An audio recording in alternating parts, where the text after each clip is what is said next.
Thank you all for being here. It's great to see so many people, many of whom I have not seen, at least in person, since 2019. So thank you so much for being here. And I think there's still some folks coming in, but I'm Eric Barnes. I'm CEO and currently executive editor of Daily Memphian. And welcome to everyone. If Beth could sit, please. Sit, please, Beth. Thank you. Sorry.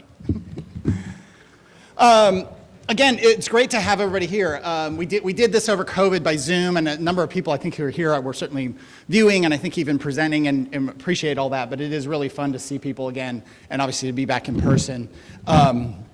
We will today, those who've been to this series in the past or other topics that we do, we'll have some a word from our sponsors here in a minute, and then we'll bring the speakers up one by one, and they'll kind of have a quick 10-minute-ish presentation with some slides, and then we'll get all three of them up here, and there'll be plenty of time for Q&A, and then once we get tired of Q&A and sitting in here, there's a bar outside on this lovely evening, and there'll be some food in the back so you can catch up with the speakers and with each other and so on. So again, thank you very much for being here. I'll say quickly for those maybe not as familiar with the Daily Memphian, is hopefully all of you are subscribers. If you're not, please do subscribe, or please go read us or sign up for an email or something and check us out. We just celebrated our 4th anniversary in September. Thank you, that's very nice. And it has really been amazing, and it's been people like y'all who have supported us, and advertisers and sponsors, and most of all readers. Also donors. So we are structured as a nonprofit, and I mention that to people sometimes because, why are you a nonprofit? And we write about it sometimes. It's just because it's such a bad business. It's a terrible business. Andy Cates, who might be here, not the Colliers one, the other one, whatever, the Winnebago guy. We want to do this as a for-profit. I'll do this quickly, but we want to do this as a for-profit, and we kept running the numbers, and we just couldn't look at people and say, hey, this is a really smart way to invest money. If you really want to do something smart, invest with any of the 3 speakers today. I mean, there's so many other things you would do with your money to invest and make money. But if you want to invest in Memphis and you want to invest civically, we think that having a true local dedicated news source is worth your investment. And we did the numbers in May, and through May we had raised $11 million, almost all of it local. But we'd also generated $11 million. It was almost 1-to-1 in subscriptions and advertising and sponsorships. And it's pretty remarkable. And then I'll shut up about Daily Memphian, but I get to talk to lots of people around the country whose communities are losing their papers. And it is amazing. None of them, we didn't do this to be groundbreaking or to be the biggest or anything like that. We just did it because we thought it was important.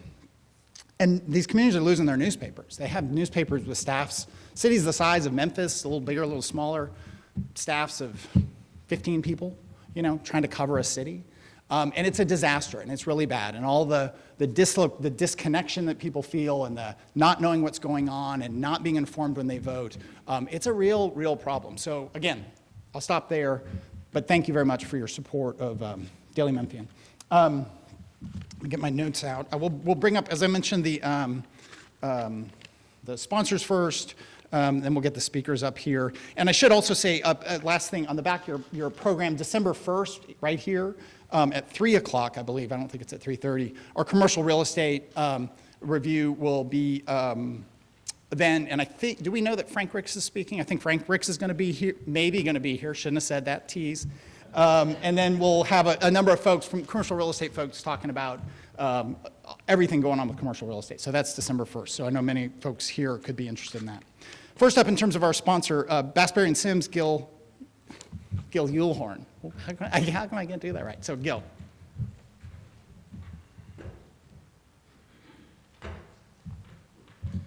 Thanks, Eric. As Eric mentioned, my name is Gil Yulhorn. I'm a lawyer with Bassberry and Sims here in Memphis. It's great to be here today. Like Eric said, I want to echo his comments that after 2 years of doing this remotely, it is great to see everybody in person, and I was really surprised to see the turnout, so it's great to see everybody here. First of all, thanks to the Daily Memphian for hosting this event and gathering us here today to talk about the exciting development that's going on in Memphis. Thanks to the other sponsors for recognizing the importance of development activities and that we need to support those. Thank you to our speakers for sharing your insight and wisdom. But most importantly, thanks to all of you for coming today to ensure, one, that each of us knows about some of the exciting positive things that are going on in Memphis that we can share, and two, that we're able to get to know each other better as we're the ones that are going to be working together on many of these deals. Well, it's a big year for Bass, Berry & Sims this year. We are celebrating our 100th year as a firm. We've been in Memphis for 23 years. So while not quite the whole 100 years, it's an accomplishment, and I'm glad to say that it's longer than I've been practicing law.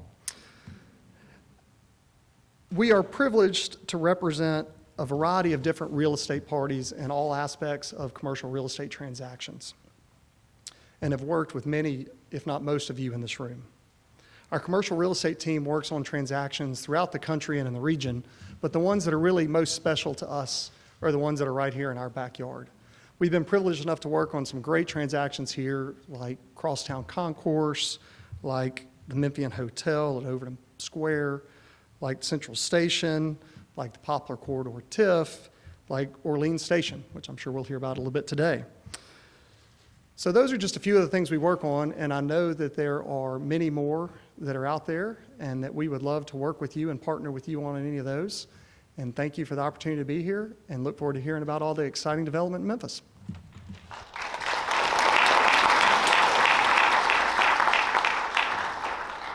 Next up is Josh Shipley from iBank.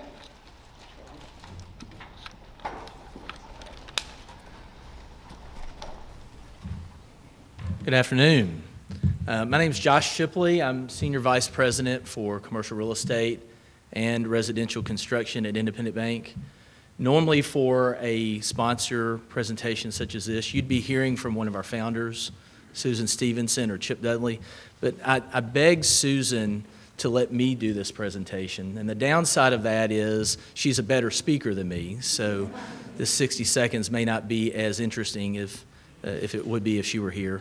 But the good news is if you have a real estate development you need financed, I'm probably the first person you need to talk to anyway. So you're meeting your first contact. Susan and Chip's charge to our team at Independent Bank is to provide heroic customer service. I know we've got some customers in the audience, and I hope that they would vouch that that's what our team provides. We hope you'll give us an opportunity to provide that heroic customer service to you on your next development. I'm really looking forward to hearing what the speakers have to share with us today. I'd like to thank the Daily Memphian for allowing us to be a sponsor. And like Gil, I'd like to thank all of you for joining us as well. Thank you.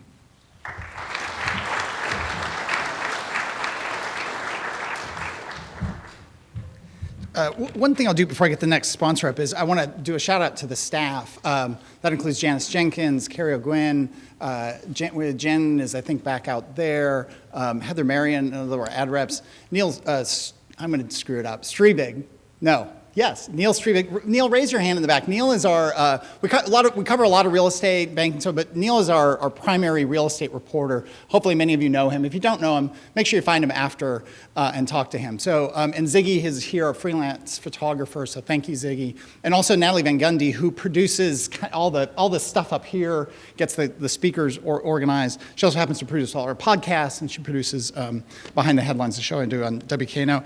And she just, like 10 seconds ago, whispered to me, she goes, oh yeah, those steps, I kind of pushed those over, I don't think they're stable. I'm like, really? You're going to tell us now? We could have lost 2, if not 3, valuable sponsors. So just a message to the sponsors and then to the speakers. It seems stable, but we're not sure. So just be careful, and if anyone falls, it's not my fault. So, but next up is a longtime sponsor, very close, near and dear to my heart, Grace St. Luke's School, and Andy Serber, the new headmaster. So he's coming up.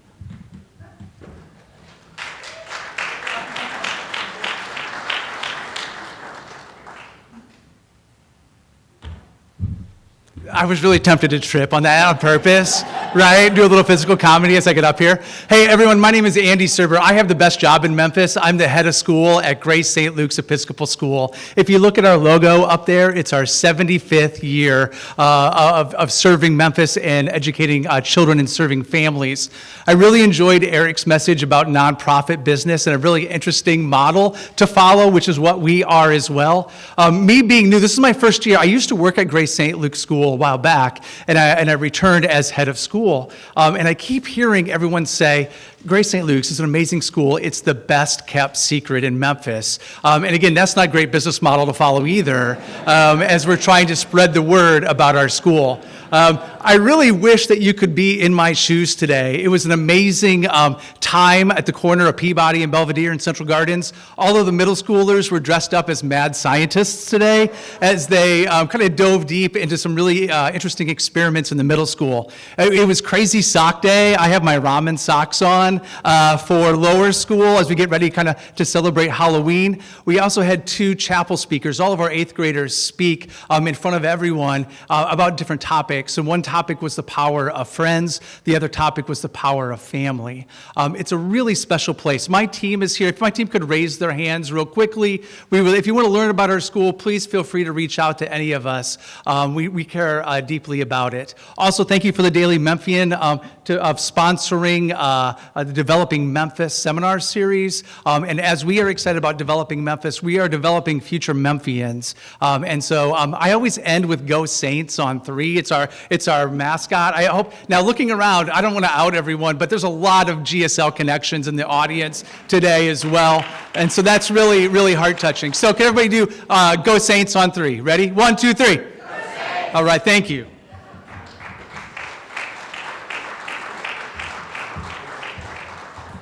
So we don't even know their school sponsors today, so I'll say my kids went preschool through 8th grade at GSL. It is an amazing place. They would still say, out of college or about to be out of college, that it was the most transformative experience of their life. So now I'm going to bring up Natalie and be really nice to her. You're going to do, yeah, I'm going to sponsor. Just take it slow. Slow. Mom? Wow. And they'll check them both for free. Yes. FixFinder, the most complete free warning light report backed by technician-verified fixes.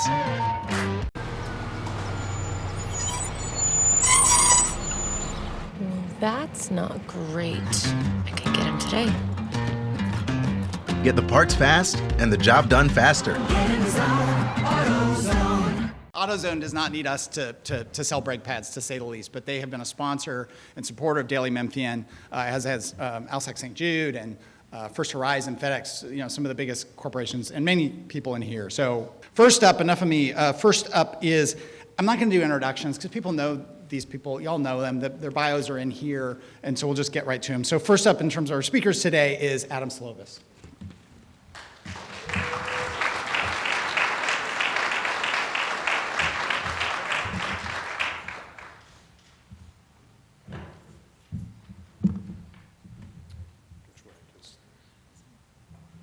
Thank you very much. So, appreciate everybody being here today. I just got to say, Andy, Grace St. Luke's, all the sponsors, thank you to all the sponsors, but I've decided that I should be a headmaster of developing to have that much enthusiasm and have the kids bounce around. I wish my team would do the same thing, but really appreciate it.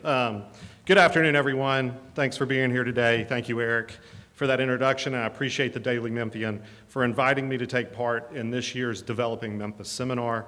Also, thank you, Natalie Van Gundy, for all your assistance in getting me here. It's a pleasure to be here with Archie Willis. Archie, your insight and guidance has had such an amazing impact on our city and continues to be a vital part of us building communities. And also, I got to meet Brian Hill for the first time. He'll be here. The Silo Square development is a smart lesson on why towns exist and why having a town square is a true part to communities' ability to thrive.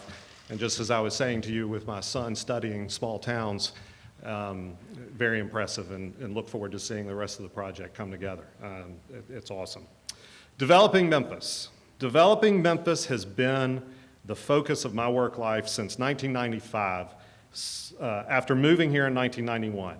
I grew up in Chattanooga, Tennessee, and spent the better part of my 20s and 30s, I'm much older now, going back to visit my parents, and to my amazement, saw how a city can transform itself into a world-class destination for all those living and visiting there. So over the years, those visits had a tremendous impact on my desire and motivation to be part of and see the same transformations happen here in Memphis. I initially went to work for a small real estate firm whose history and roots were firmly planted in downtown Memphis dating back to the 1960s. I found myself wandering up and down Main Street, Front Street, all the streets and avenues and alleyways, and at some point, looking at all the potential the historic properties and abandoned buildings had to offer, and made a decision that specializing and dedicating time to downtown Memphis redevelopment, along with all things Memphis Realty, would be a priority for me and an eventual benefit to our entire city.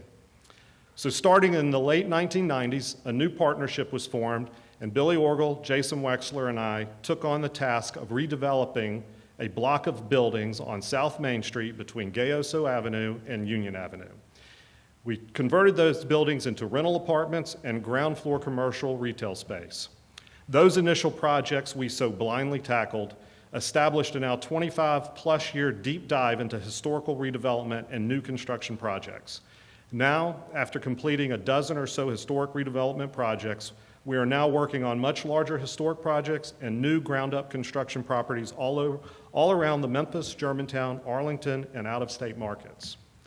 During all the years of having the privilege to be part of so many exciting and transformational projects, I'd like to now share with you some of those that have been completed and are either ongoing or planned. Our development team oversaw the redevelopment of the Tennessee Brewery. Most recently, 99 Front, which you may all know from the former Butcher Shop restaurant downtown or the Pier restaurant downtown. This is now just opened this year. We've completed the Madison Midtown apartment community. This is across from Minglewood Hall on Madison Avenue, for context. And saw the grand opening of a 68,000 square foot corporate office space for the Varsity Spirits headquarters in the historic Snuff District development. Also to come to the historic Snuff District, we will see the first phase of 137 apartments at Conwood 1, adjacent to Varsity Spirit, and opening in December of this year, that's opening December of this year, and then Conwood 2, our second phase of 294 apartments, parking garage, and commercial space will be under construction as well this year. The Kent event space is our 28,000 square foot wedding event venue and has been open since March of 2022 and is hosting weddings, corporate events, and meetings weekly. And hopefully you all will have a chance to see this amazing adaptive reuse of a beautiful warehouse. The former HCD building at 701 North Main is being converted into a 26,000 square foot daycare facility for Bright Horizons for St. Jude as well. And our most aggressive attempt is converting this old cement silo site. We're looking to redo this for a potential new restaurant concept in the historic Snuff District. The historic Snuff District, with its 60-plus acres of land and almost a quarter mile of water frontage and various historic buildings, is well on its way to becoming a fantastic downtown neighborhood for our city to be proud of and to enjoy. Now, most recently, we have set our sights on 3 projects that have harbored deep interest and curiosity from lots of folks. 100 North Main, Carrefour Shopping Center, new name and branding forthcoming. So if you love the Carrefour name, I'm sorry. And a new 45-acre mixed-use project in Arlington, Tennessee called Providence Place. 100 North Main will be our tallest project, literally and figuratively, for us to transform. With its 579,000 square feet of space to redevelop, recreate, and reimagine, it is undoubtedly a project for our city that is worthy of everyone's attention. 100 North Main is our city's tallest structure and a main focal point of our skyline from every direction. It is our plan to recreate 100 North Main into a vertical neighborhood with restaurants, office space, hotel, retail, rental apartments, and a rooftop bar for everyone to explore. We plan to start demolition and construction in 2023 with an approximate 24-month construction timeline. Lastly, the southwest corner of Poplar Avenue and Kirby Parkway, currently known as Carrefour Shopping Center, or Kirby Woods Mall, depending on how long you've been here, is scheduled to start this fall with an initial 2-story, 10,400 square foot outparcel building on the north side of the 11-acre site, just west of where everyone's favorite macaroni grill was located. The approved outline plan, the current approved outline plan allows for 100,000 square feet of retail, 320,000 square feet of office space, 320 residential units, 174 hotel rooms, and 1,400 parking spaces. This is a very exciting project, and I am proud to be part of the planning and execution of a vision to update and densify this critical location on Germantown's western border with the city of Memphis. This is truly the gateway into Germantown and deserves to be a beacon for everyone to see transform into a vibrant, state-of-the-art mixed-use development. Thank you again for your time and allowing me the opportunity to take part in today's event. We have so much to be proud of in our city, and seeing all the amazing development projects being completed and announced should provide everyone here with the hope and confidence that Memphis is on its best path forward with progress, growth, and determination to fulfill its mission to be a diverse city for everyone to be proud of and a vital part of for now and for the future. Thank you very much.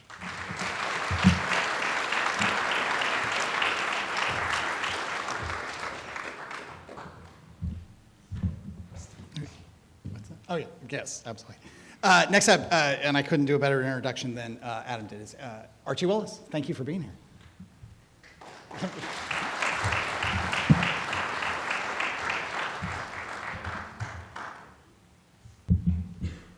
Thank you, Eric. It is a pleasure to be here, and thank you to the sponsors, and thank you to the Daily Memphian for continuing to put on this series.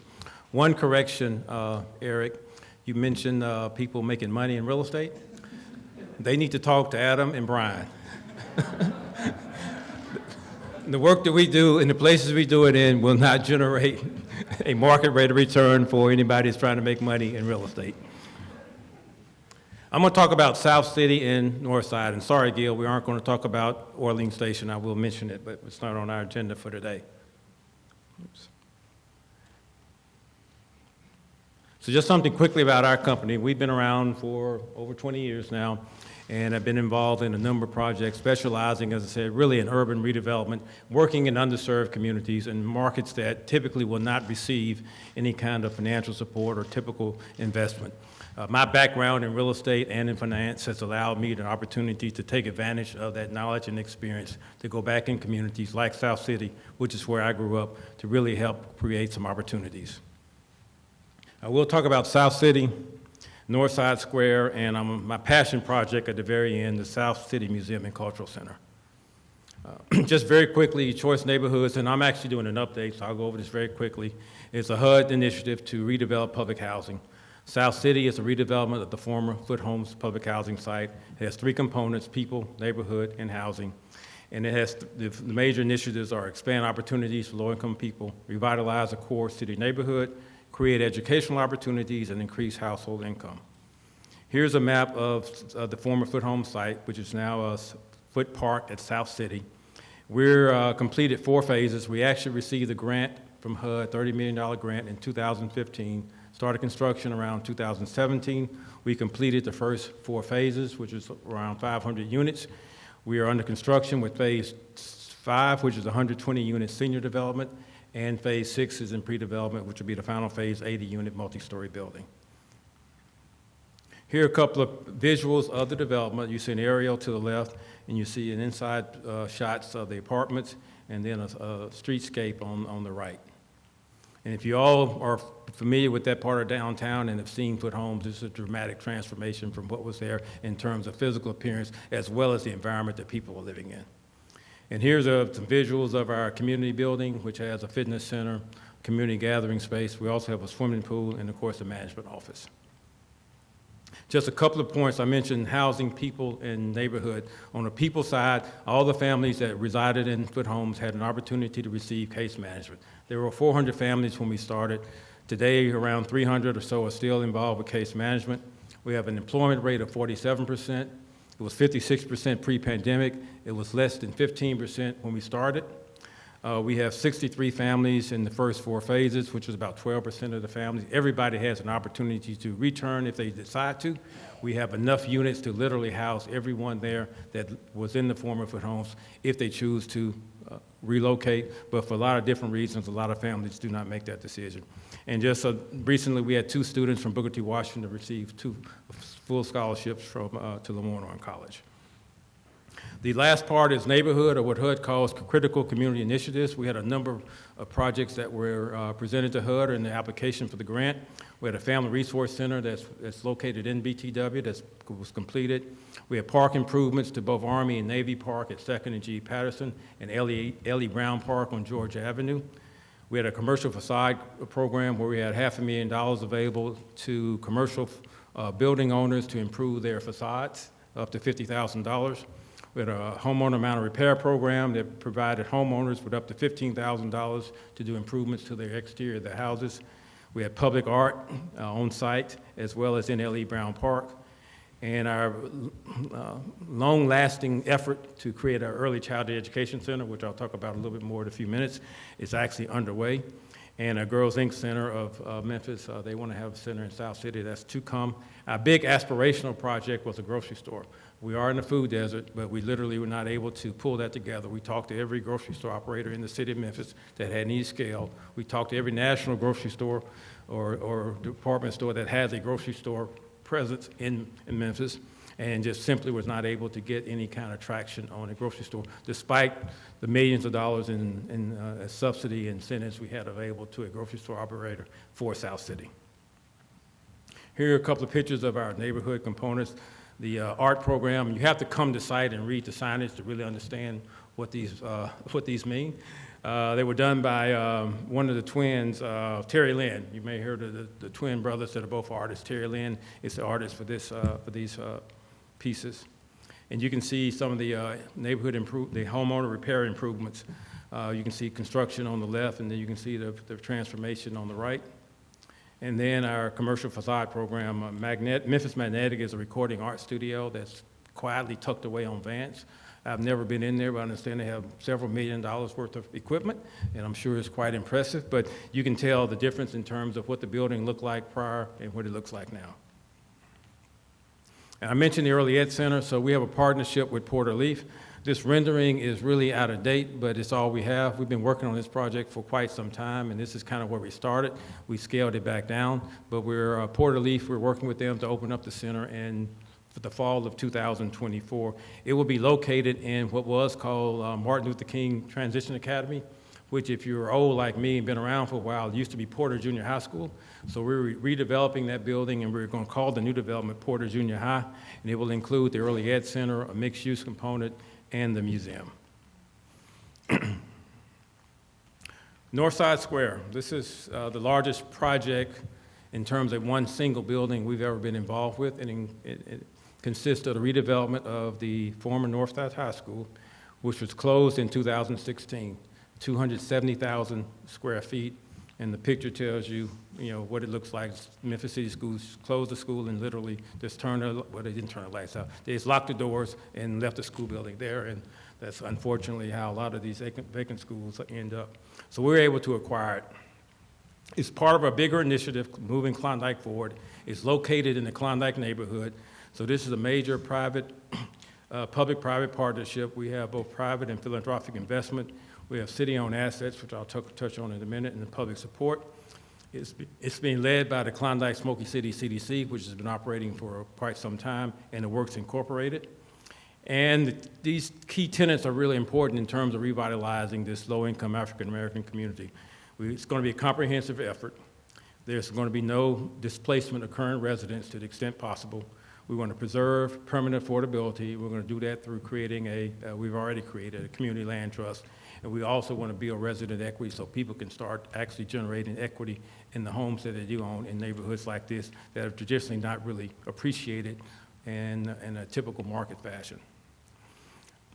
The goals of the Klondike Initiative are to grow the neighborhood from 600 households to 1,200 households by 2042, 20 years. Actually, it's a 30-year plan, but as I tell people, I don't really deal with the last 10 years.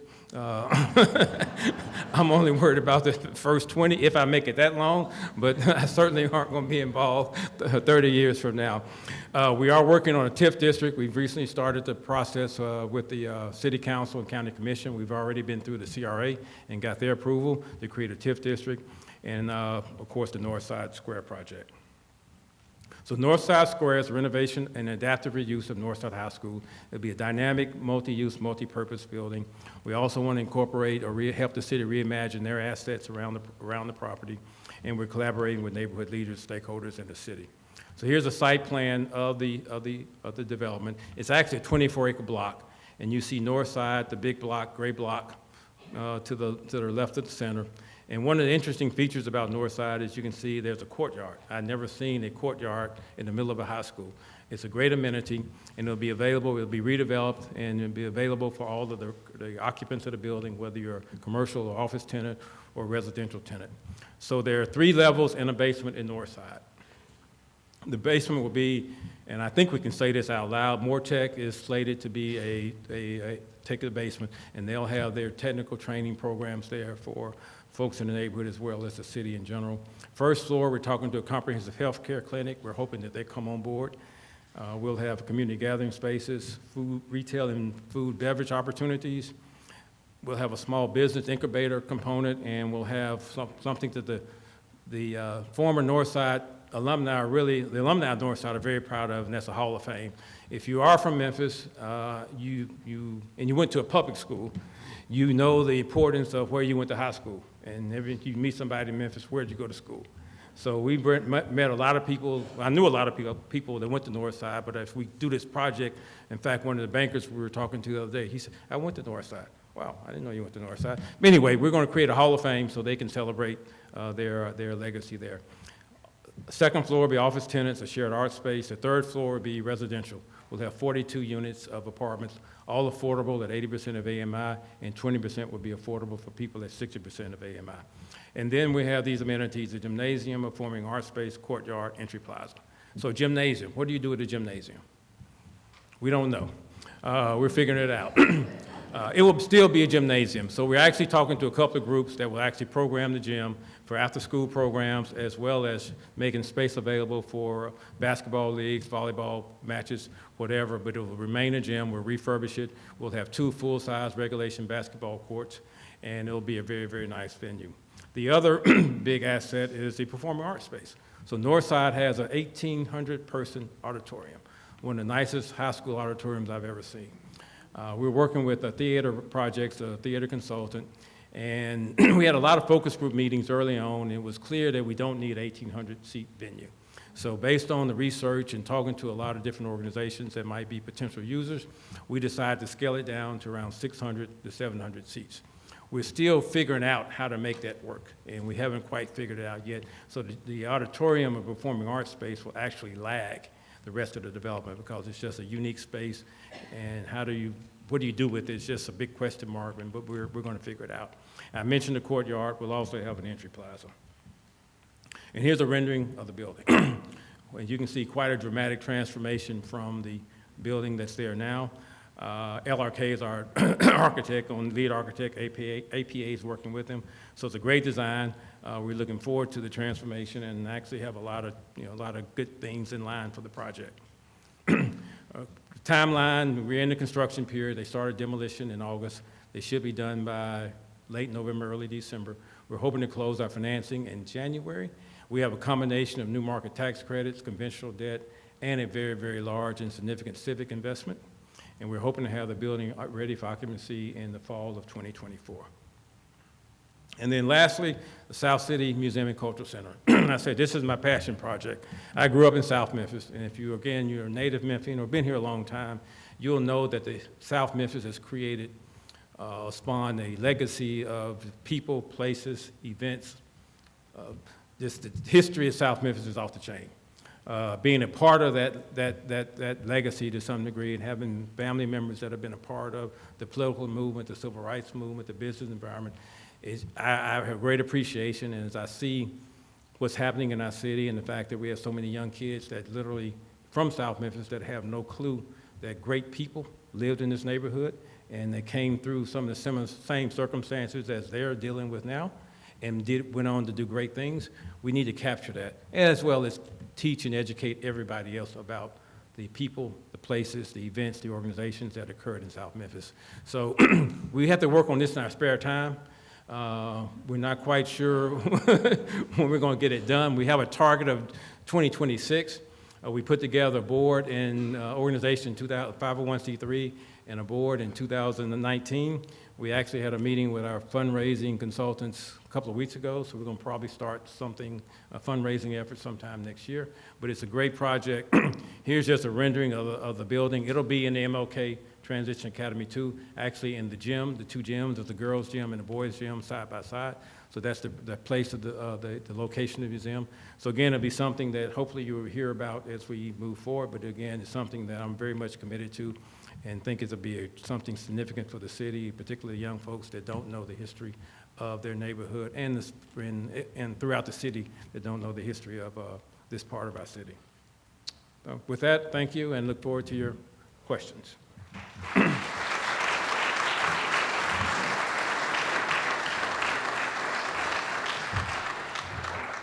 One more amazing thing about Archie is you see he's not using the steps. He's like, nah, I'm not doing that. I'm not taking that risk. I'm sorry. Are you going to come switch? Next up is Brian Hill talking about Silo Square.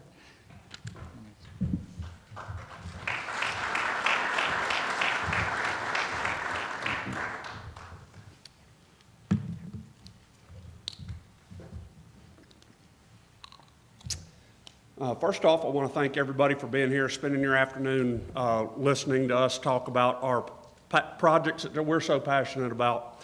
I'd like to thank the Daily Memphian for having us and all the sponsors that supported this event. I've got to commend Archie and Adam for the work that they've done making Memphis a better place and saving some of our historical architecture. Memphis is one of my biggest inspirations for Silo Square. As a matter of fact, my very first meeting with my architects downtown Memphis, after we had planned Silo Square, my architects asked, well, what do you want your buildings to look like? And I said, it's real simple, just walk outside and look around. Since I was 18 years old, I have been in love with the city of Memphis's architecture. And another town very nearby, Collierville, Town Square, which is, what Silo's patterned after, old town squares in and around the southeast. Architecture as well. It's all about the architecture and the charm that these small towns give us. And last but not least, the greatest small college town in America. Oxford, Mississippi is where I went to school, studied real estate there, and went on to, I've been in the real estate business for quite some time. Southaven was developed in the 1960s. I was born and raised right down the street from the current city hall. My parents were some of the first people to move into Southaven. In the 1960s, we had old Broncos there, and in the 1920s and earlier, late 1800s, is when our old towns, Memphis, our town squares were developed, Oxford, Collierville, Hernando, what have you. Southaven being developed in the auto era when cars were more comfortable and could travel further than you would want to in the old Model T, people were leaving the towns and going out to the suburbs. So when Southaven developed, we developed just a bunch of subdivisions. We had no town center, no gathering place for the community. Silo Square was all about me creating that for Southaven because I love them so much. Another picture, we just had a car show this past weekend at Silo. That's where I got all these pictures. But more architecture. This is our idea of recreating old architecture. Adam said earlier today, he said, Brian, it's much easier to build it new than it is to try to save it, but I really applaud his efforts in saving it. This is Silo Square's overall master plan. As you see on the front is our commercial, where we have the town square centered around a roundabout where we've built a bell tower. And the old silo that it's named after is in another roundabout on the southern end of the project. But everything along Getwell is commercial, mixed use, multifamily hotels, restaurants, loft apartments above our commercial district. And then we have about 450 single-family homes back behind it that will make up the rest of our community. There again, that's our blow-up zoom in of our commercial district.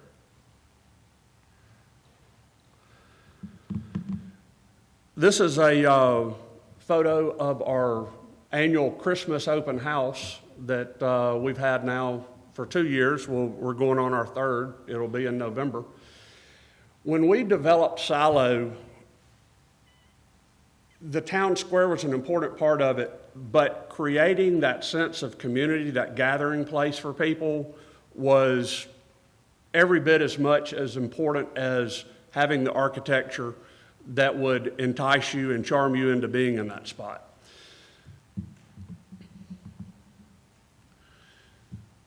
Silo has made an effort to give back to the community as well, making everybody a part of what we're doing. This is an event called Buy a Tree, Change a Life, where we raise money and we give it to a couple of organizations. One is orphanages worldwide, and the other is a company or organization called Healing Hearts, located in DeSoto. It's a child advocacy center that takes care of all types of abused children. So in Silo, we want our business community and our residents to be a part of everything that we do, bringing them all together. All of these functions that we have are typically all going to be charitable, but it's bringing the entire community together. We had the car show last weekend. It was for St. Jude. The weekend before that, we had a 5K run. This isn't something that we put on, we just hosted it, but it benefited Habitat for Humanity. But there was over 1,000 people from the community, from Memphis, from all over actually. We saw license plates from out of state that came in to be a part of this. The Buy a Tree event, everything that we do in Silo is going to be focused around community and giving back to the community. Just another picture of our car show. And an overall, that's a good shot there. You can see where we're starting to create the town square. We've got 6 buildings open now, 3 more under construction, and 4 more left to go.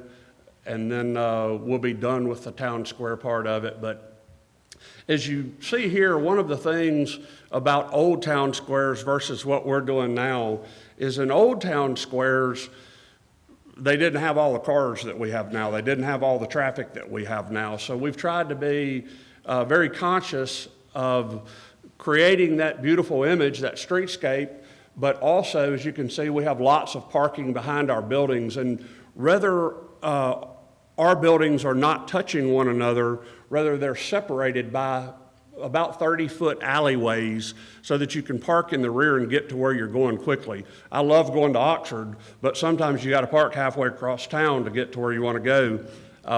Glad to do it because I love Oxford. It's a charming place to be, but this is a much more pedestrian-friendly, vehicular-friendly way to do things. But we learn. We live and learn, hopefully.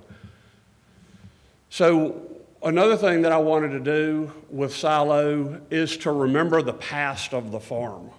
When we first started to do Silo, you know, Facebook will beat you up sometimes, and we had several people comment, well, we're going to miss the sunflower field that was always planted. The Snowden family always planted a sunflower field along Getwell Road, and the community enjoyed seeing it so much. So we wanted to pay tribute to that sunflower field. So we had a sunflower mural painted on one of our buildings.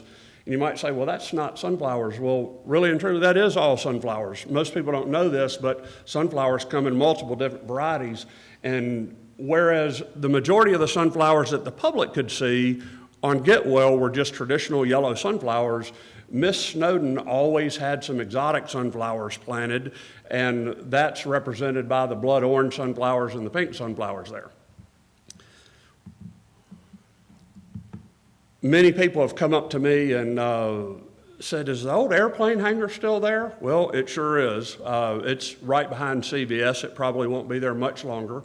But they used to have an old blue biplane out there, and they flew it up until the 1990s.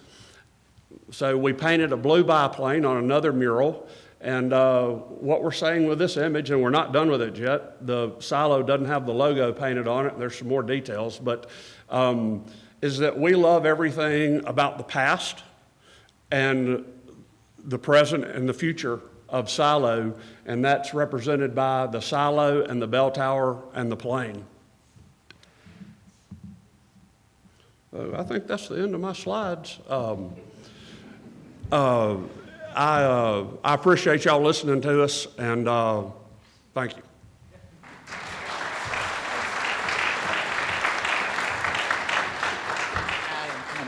Thank you. Thanks, all three of you. That was fantastic. It's very cool to see all this happening. And if you lose water, just let me know, and I'll get you some.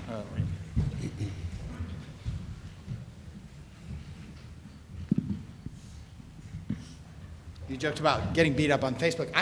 Daily Memphis has never been beat up on Facebook. I mean, I don't know what you're talking about. I haven't been on Facebook in 3 years, but it's, I never knew.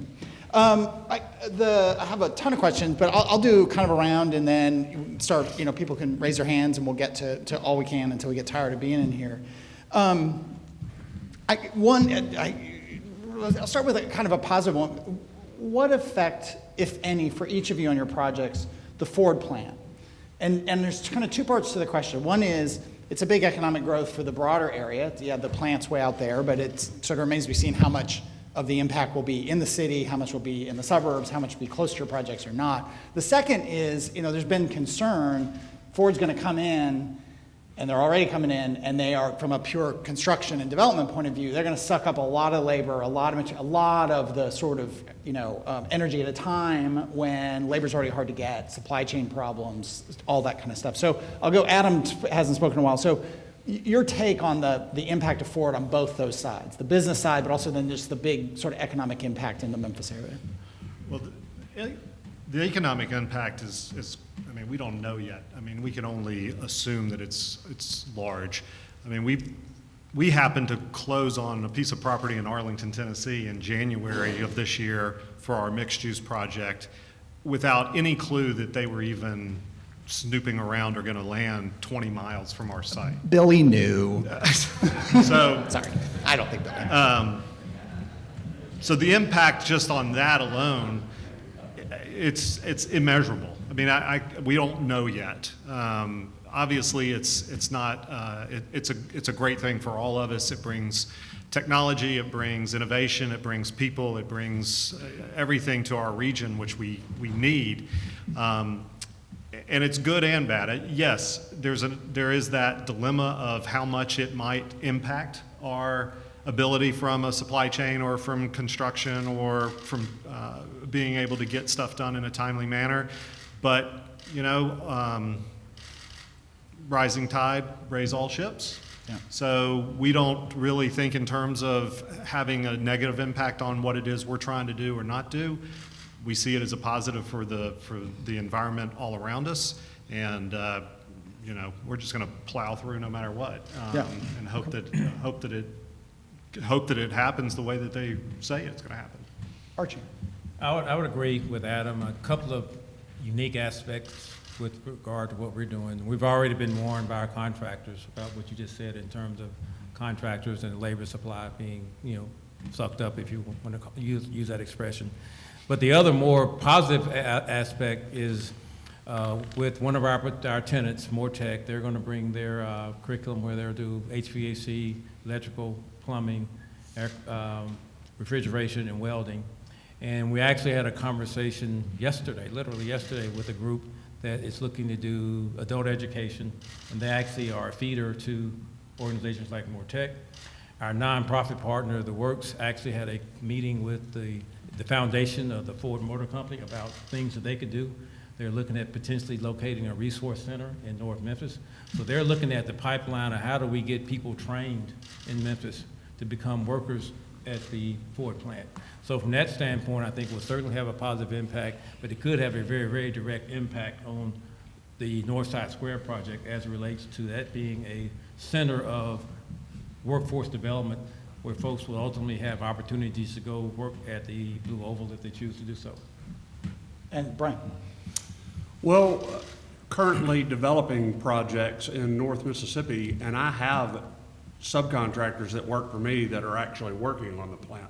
It has not negatively affected us.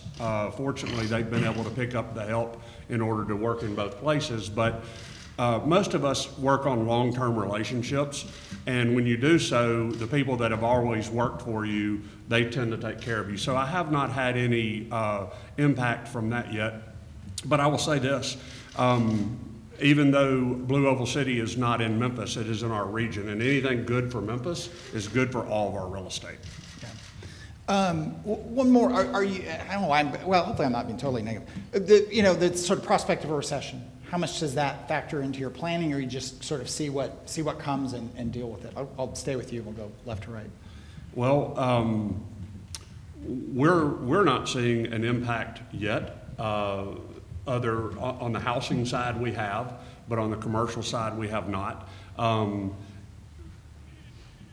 Don't know how deep the recession will be yet. We're hoping that it's not that deep, so we're going to continue moving forward on our projects. Yeah, Archie. I would say the same thing. Actually, with the recession and even before with the pandemic, we have been exceedingly busy, and the pandemic didn't impact us so far. The recession hadn't. Our biggest challenge from an economic standpoint is the continuing increase in the price of construction materials. That's something that we continually battle and have to manage through that. But so far hasn't had a direct impact on any of our projects. The recession or no recession, the bigger impact right now are interest rates. So it has to do with planning. We started projects, we start planning on projects and running forecasts a year ago. And if you go from a year ago to now, the interest rate is 2.5 to 3 times what it was. And that has more of a direct impact on any type of recession or anything that might be going on or not going on. Same with Archie and Brian. We've just kind of plow through and been fortunate just to kind of keep going. But I think that's got probably more of an impact than anything. If you look at projects that you won't tell me about because you don't want to break any news, Right. Not the ones that are under construction, but the ones down the road, financing for those it's not just home mortgage rates. It's financing for all that. So those are. It's just, we have to dance more. You just got to be creative. You start VEing projects a little bit heavier. You start changing your timeline a little bit. We beat up all of our subcontractors, our GCs, our architects. Everybody that we can beat up, we'll beat them up, and hopefully they still like us in the end and we can get the projects done. But everybody's got to be a part of it. It's a team effort, and we value those relationships with all of our contractors and our vendors and everybody we work with, because we couldn't do it without them. But we all have to be on the same team. So, yeah. Questions? Hey, Jen. Not dealing with historic properties, I promise. In the fact that this has seen huge growth in apartments as opposed to family housing and that type of thing, I've seen some of those, but with the apartments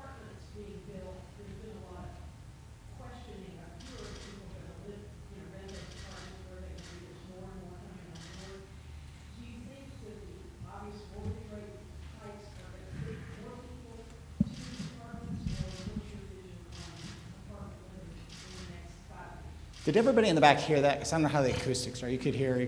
You could not. It was about apartments and the huge rise in I'm going to do a bad job, June. I'm sorry. But all the, the big increase in the number of apartments, a lot more coming online. People, who's moving into those, and then how does interest rates and really pretty slow single-family development, all in all, nationally and here, how do things change going forward? So poor imitation of June's question. Is that directed at me? Anyone.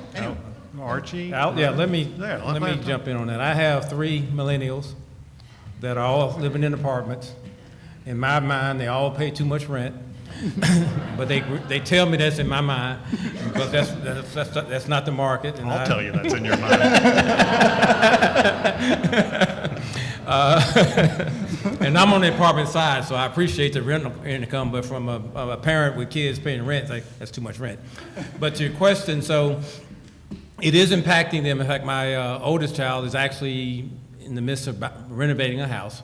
She spent the past 2 years looking for a house, and she couldn't. That's before rates started going up, and because the market was so crazy. They find a house they like, and my wife's actually a real estate agent. They look at a house on Friday. They want to make an offer on Saturday. The agent emails or texts and says, well, if you aren't going to bid $20,000 over the list price, don't waste your time. That's all changed, so it is beginning to open the door for other apartments. My take on interest rates, and a lot of people will probably disagree, I think we got spoiled by unreasonably low interest rates for a long time. I remember the first house I bought. I didn't get a 2.5% or 3% mortgage rate. I remember when I got into the business, we had double-digit mortgage rates. And I would argue that at that time, we will never have single-digit mortgage rates ever in the history of this country. That was 30-something, 40 years ago when I got started. So we down to rates 2-3%. It's great. And now, as Adam said, they have doubled, but we're talking 6, 7, 8%. When my parents bought their first house, they were 5-6% mortgage rates. So if you look at the long-term history of interest rates, they are a lot higher than they were last year, no question about it, a lot higher. But are they beyond the point where you could call them reasonable? I'm not sure that they really are. But it does impact someone's ability to buy a house today. And I think Adam pointed out, in terms of planning a project, if you base your pro forma on 2, 3, 4% rates, that pro forma doesn't work. So it has a great direct impact on projects you're currently working on and projects that are on the drawing board for the next 12 to 24 months. If you look beyond that, you aren't going to pencil in your pro forma at 3, 4%. You're going to be looking at 7, 8, 9. And if the deal works, it works. If it doesn't work, it doesn't work. Rates will come down. There's an interest rate cycle. They go up, they come down. But again, I think we were spoiled by unreasonably low interest rates for a very, very long time. Well, I'm in the home building business and the apartment business. So I see both sides of the coin. When interest rates go up, our apartment business will go up. But Southaven is a little bit unique in that there has been a moratorium on apartments for about 20 years. We were, when I started Silo, and we don't necessarily consider what we have apartments. They are apartments, we call them lofts.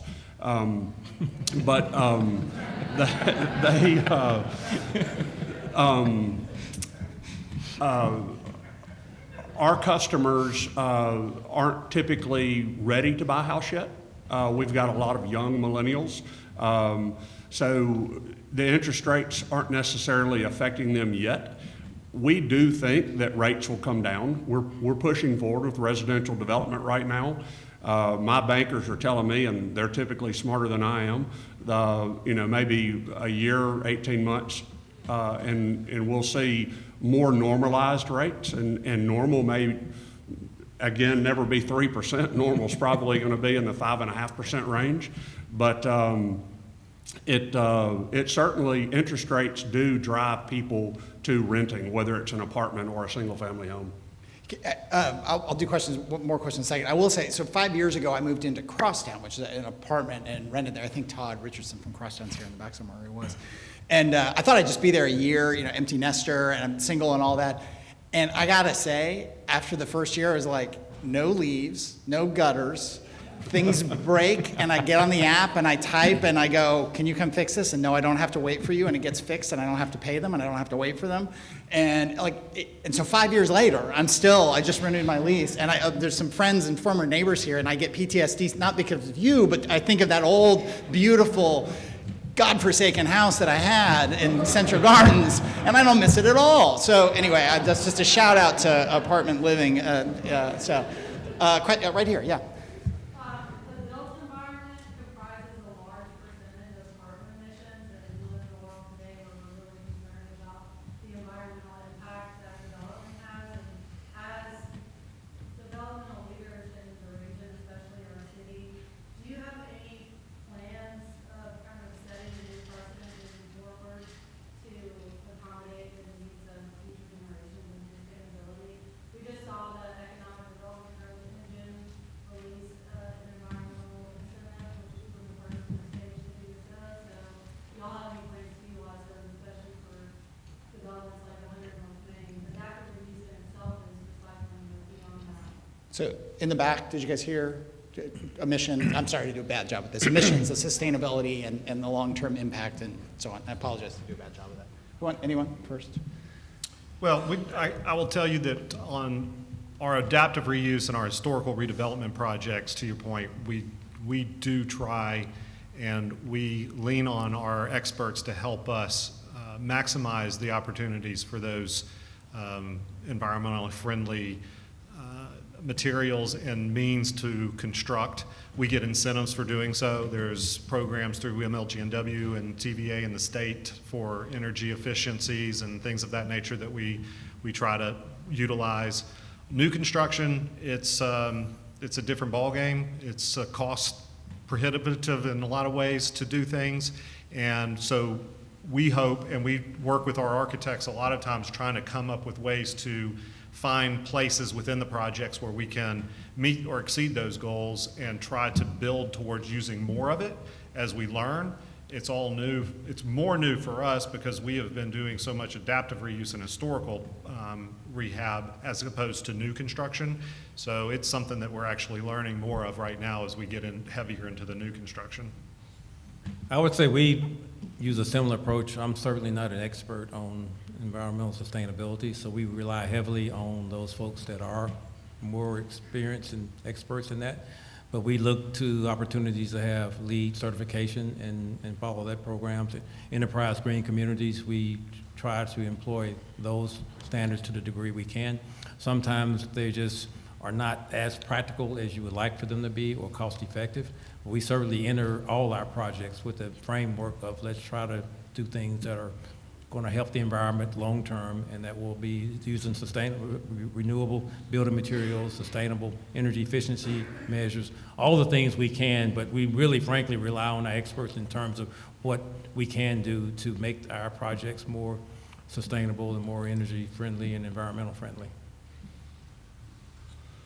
We build all of our products with the most economical, technologically available materials that will last, that we can afford, that our customers can afford, whether we're building a town square building or we're building a single family home. And what I mean by that is there are products out there that we can and do use on everything that we do that are definitely leaps above what I used 25 or 30 years ago when I started my company. There are better products out there, but we find that most of our customers, the cost benefit just doesn't work out, so most of our customers don't request us to use those products. What has happened, though, is the regulatory, EPA, government, they have increased our building standards significantly over the last 15 years for sure. Our windows, our heating and air, our insulation, everything that we do today, 15 years ago would have been the absolute very best way you could have done it. So every house is far more efficient today than it was. And as things change and the technology gets cheaper, the industry will continue to evolve. The incentive you mentioned, that's C-PACER, right? Isn't that what that's called? The edge, the economic. How many people have heard of C-PACER? So like, I mean, and obviously this is a crowd that should, but so if it's a third, I bet next year it'll be like double that because it's very new and we've written about it. I still kind of get it, I kind of don't, but I think it's one of those things that people will get more into. Another question, I think, yeah, right back there.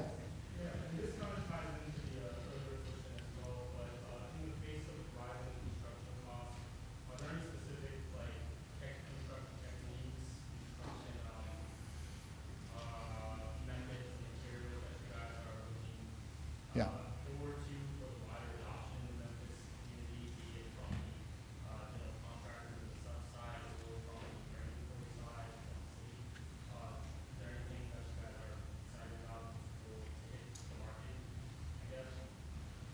Could you summarize that? I didn't. Yeah, any new sort of different, given the price of materials, the price of labor, that hard to just get labor, are there new construction methods or approaches that y'all are looking at from your subcontractors or GCs just to speed things along or make up for some of those gaps? I can't tell you how many hours I've thought about what could we do better to be more efficient, and what our construction is sticks and bricks, and you got to put every one of them together. There are construction methods called SIP panels, structural insulated panels. They've never really taken off. There's a factory in Grenada, Mississippi. I've got a building right now that I want to use those on in Silo Square for the roofing system. I cannot find a subcontractor to install them. So there's a little bit of technology out there, but it hasn't taken off to the point to where we're able to use it yet. Yeah. Well, I would just say that there's actually a lot of technology and advancement out there. One of the dilemmas we have is being able to afford it in this market right now. It's still expensive. To Brian's point, it's hard to find the talent to design and actually build it, and then to pay for it, to be able to get the return on that value. Same with us. I mean, we look at it, we get presentations and information all the time from large outfits all over the country and the world for various new technologies. You could build this better, faster, but it's never cheaper. So that's part of what we run into more than anything. And it's market driven. Yeah. Other questions here? Yeah, right there. Do you mind actually standing? The acoustics in here are bizarre, so thank you. Thanks a lot. So tying back into sustainability, I guess especially for you, Archie, tying back to the questions that we just heard about environmental sustainability, there's ISO certification, there's all kinds of materials and regulations around it. We had a slide up there about sustainable communities, and of course when we build buildings, building buildings for people. So I was just kind of wondering, what are your thoughts on sustainable?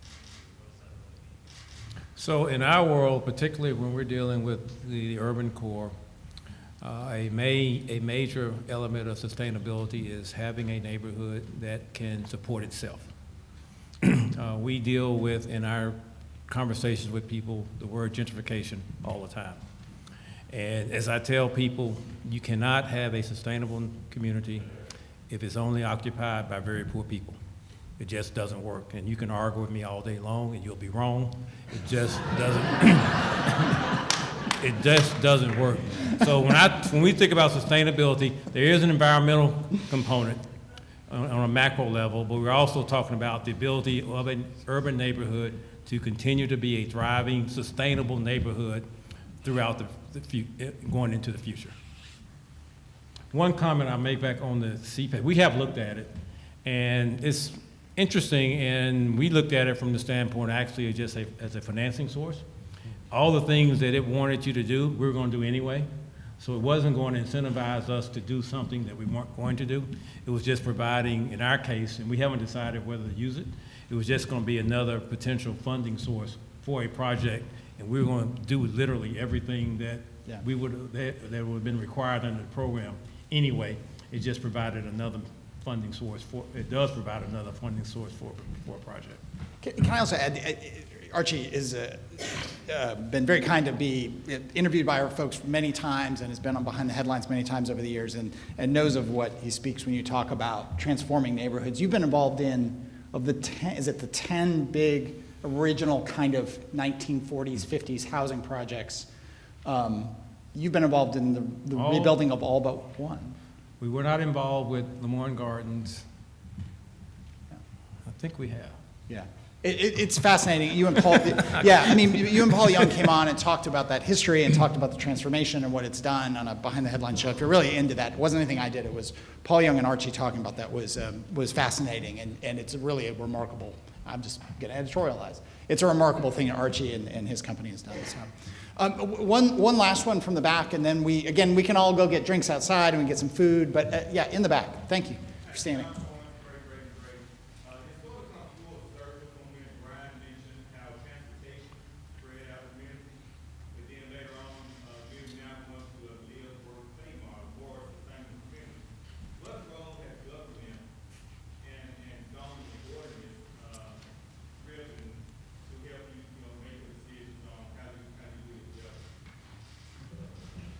So there's a push on the federal level now to have more dense communities for that very reason, because it is more sustainable.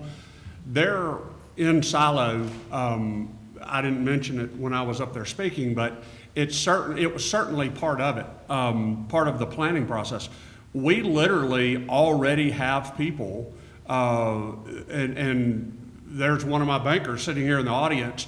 One of his children live in Silo, and they work in Silo, and they dine in Silo, and they'll be able to do, fun things in Silo. So people living in a more dense environment, a downtown environment where you can live, work, and play is certainly more sustainable, keeping the cars off the road. I mean, it reduces traffic, it reduces emissions.